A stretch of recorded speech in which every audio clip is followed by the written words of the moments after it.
Chapter 17. There is no greater agony than an untold story.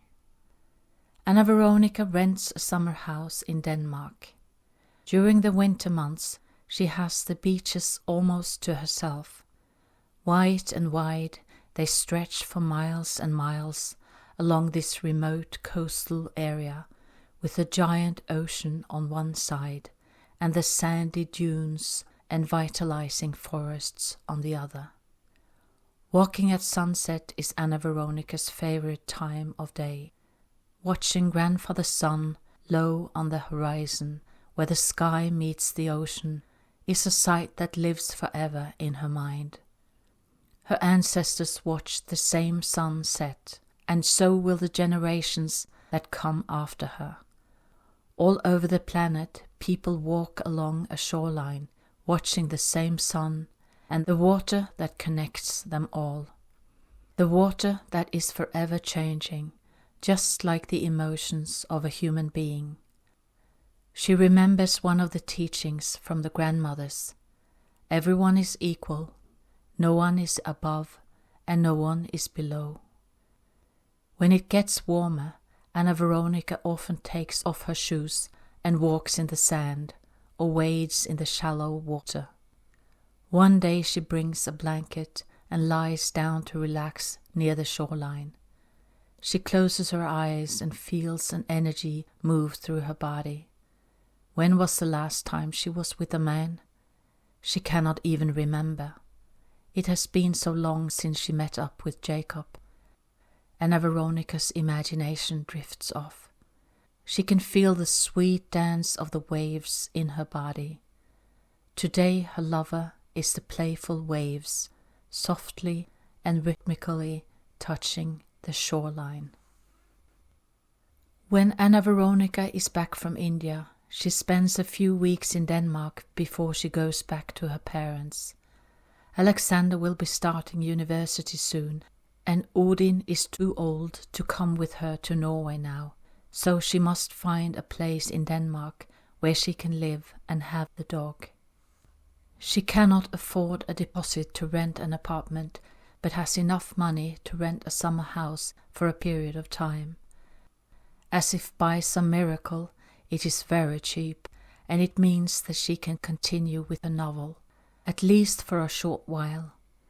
In other words, Anna Veronica's need for control, safety, and money stands no chance against the stress in her body and the calling of her soul.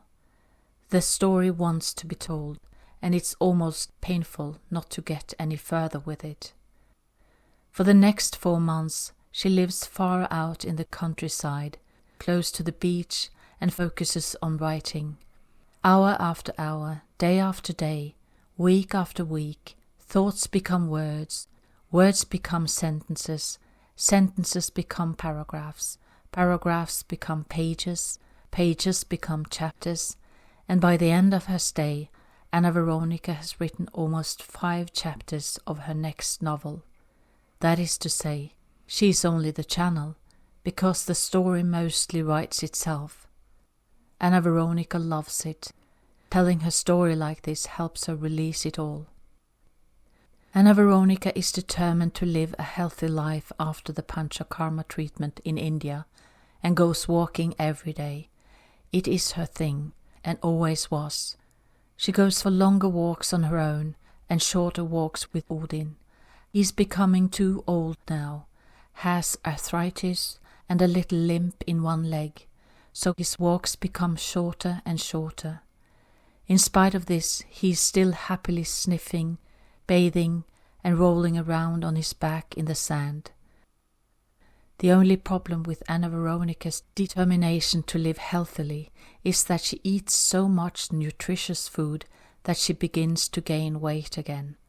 Well done, woman, you rock.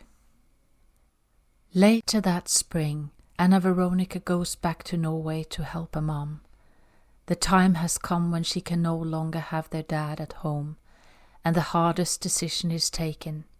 There is no other way, and when the application to the elderly home is sent, the universe seems to unite all its forces and in less than a month he gets a fine room in a lovely unit. In spite of everything, it is all working out for the best. A little later, Anna Veronica and her mom go to the summer house for a few days to get some things done. Her mom wants to sell it. It is not practical for her to keep any more. It is too far away, too much work with the garden. The maintenance of the old house is expensive, and it's hardly used by anyone anymore. And her mom is not getting any younger, and neither Anna Veronica nor any of her siblings are interested in taking over.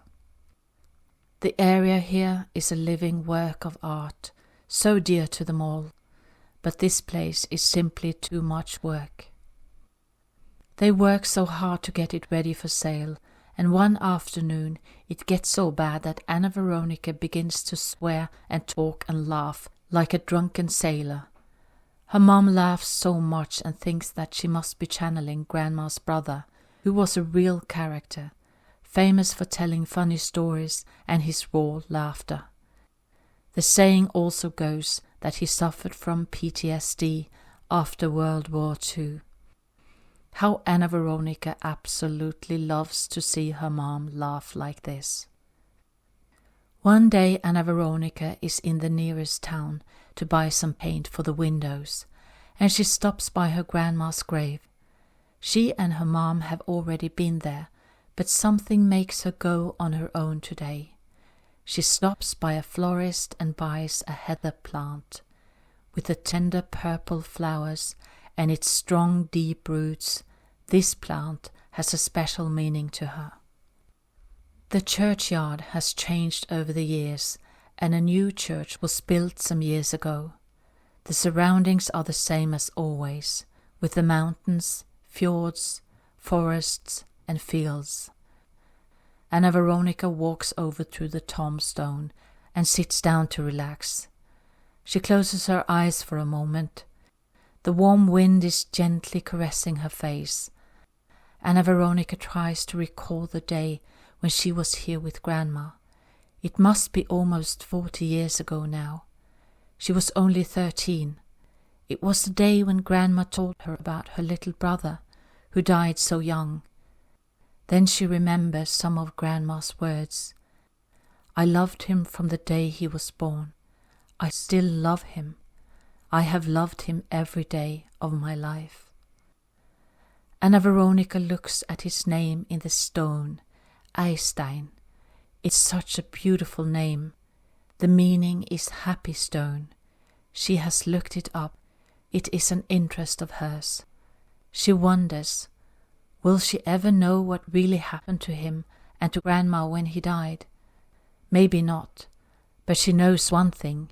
Grieving the loss of someone you love is not bound by time and space. Her ancestors went through the same feelings, and they live inside her. Anna Veronica looks at the chain of mountains surrounding the churchyard. They are bound together forever. The Apus, the mountain spirits know. They sing a song in time and space. Anna Veronica's eyes focus on the symbol on the stone, the heart, cross and the anchor inside a circle, symbolizing faith, hope and love.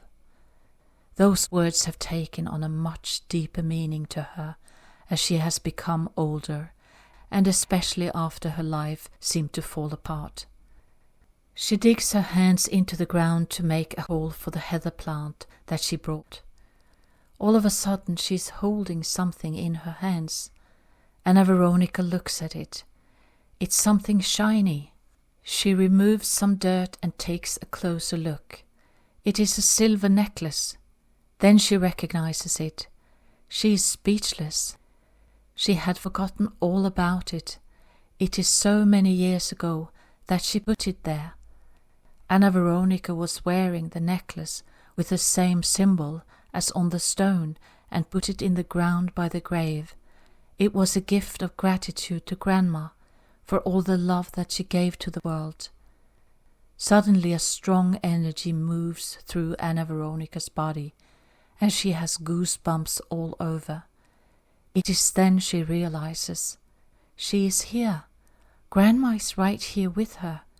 She is giving the necklace back to her. Anna Veronica is moved to tears. It is a gift of love and gratitude, and it's from Grandma. It's from Olava, and it's for her. Tears fill her eyes, and she feels a lump in her throat. The goosebumps become even stronger and make her shiver now. Then she knows they are all here, right beside her, all around her, all her ancestors. They have been here all the time, the ones who walked this earth before her and who live inside her. Anna Veronica can feel their love for her, and a wave of gratitude moves through her body as tears run down her cheeks.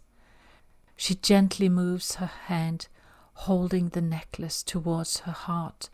Then she puts it on. Anna Veronica leaves the grave with a deep sense of love and gratitude.